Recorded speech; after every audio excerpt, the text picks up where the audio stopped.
Hello বন্ধুরা, আজকে আমি বানাচ্ছি দই বড়া। দই বড়া বানানোর জন্য প্রথমেই কড়াইতে তেল গরম করতে হবে, তারপরে একে একে বাটারগুলো ছেড়ে দিতে হবে। হালকা লালচে বর্ণ হয়ে গেলে সেটাকে উল্টে পাল্টে নিয়ে তুলে নিতে হবে। তারপর দই বড়া বানানোর জন্য একদিন আগে থেকে বিউলির ডাল ভিজিয়ে রাখতে হবে। বিউলির ডালটা ভিজিয়ে রাখা হয়ে গেলে তার পরের দিনকা মিক্সি গ্রাইন্ডারে সেটাকে কেট করে নিতে হবে।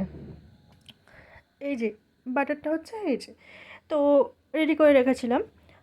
তো আজকে সন্ধেবেলা সে বাটারটা দিয়ে আজকে দই বড়া তৈরি হবে। তো দই বড়া বানানোর জন্য প্রথমেই একটা পাত্রে বড়াগুলোকে জলের সাথে ভিজিয়ে দিতে হবে। তো জলের মধ্যে একটু নুন আর হালকা করে চিনি দিতে হবে। তারপর ভিজে গেলে আর ভিজে যাওয়ার পর কী কী যে উপকরণ লাগছে, একটু তেঁতুলের চাটনি বানাতে হবে, একটু চাট মশলা, একটু ধনেপাতার চাটনি, একটু দই। দই তো অবশ্যই লাগবে, দই ছাড়া তো হবেই না দই বড়া, তাই না? তো দেখে নাও, জলের মধ্যে যেগুলো ভিজিয়ে রেখেছিলাম বড়াগুলোকে তুলে জলটাকে ঝরিয়ে নিতে হবে।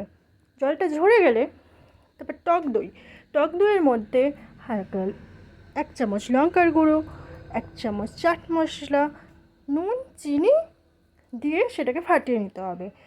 আর একটু ঠান্ডা জল যদি লাগে তো নিয়ে ফাটাতে হবে। তো সেটা হয়ে গেলে তারপর বড়াগুলোর ওপরে ভালো করে সার্ভ করতে হবে। প্রথমে আমি বলে রাখি, আজকের এই যে রান্নাটা দেখছো সেটা আমার শাশুড়ি মায়ের রান্না। সে দই বড়াটা খুব ভালো করে পারে, এর আগেও বানিয়ে খাইয়েছিল, এটা আবার নেক্সট টাইম। তো খুবই ভালো করে, বলতে নেই, দারুণ করে, দারুণ মানে দারুণ। তো এই দেখো, দই বড়া অলরেডি রেডি। তো লঙ্কা গুঁড়ো দেওয়ার কারণে একটু লালচে রঙ হয়েছে, তো খেতে খুব দারুণ লেগেছিলো। তারপর এটাকে সার্ভিং করা হবে। এর ওপরে আমরা হালকা করে তেঁতুলের চাটনি, যেটা মানে অসাম, খেতে তো দারুণ লাগে। হ্যাঁ, দেখে নাও, তেঁতুলের চাটনি দেওয়া হলো। এর ওপর তোমরা ঝুড়ি ভাজা, একটু ধরো ধনেপাতা কুচি, পেঁয়াজ কুচি, যার যেরকম ভালো লাগে সে সেরকম সার্ভিংটা করে নিও। তো ফাইনালি আমার রেডি হয়ে গেছে দই বড়া। তো আমি প্লেটে নিয়ে নিলাম। আর দেখো লুকটা কি দারুণ লাগছে, তাই না? তো ভিডিওটা কেমন লাগলো বন্ধুরা, তো তোমরা কমেন্ট করতে যেন ভুলো না।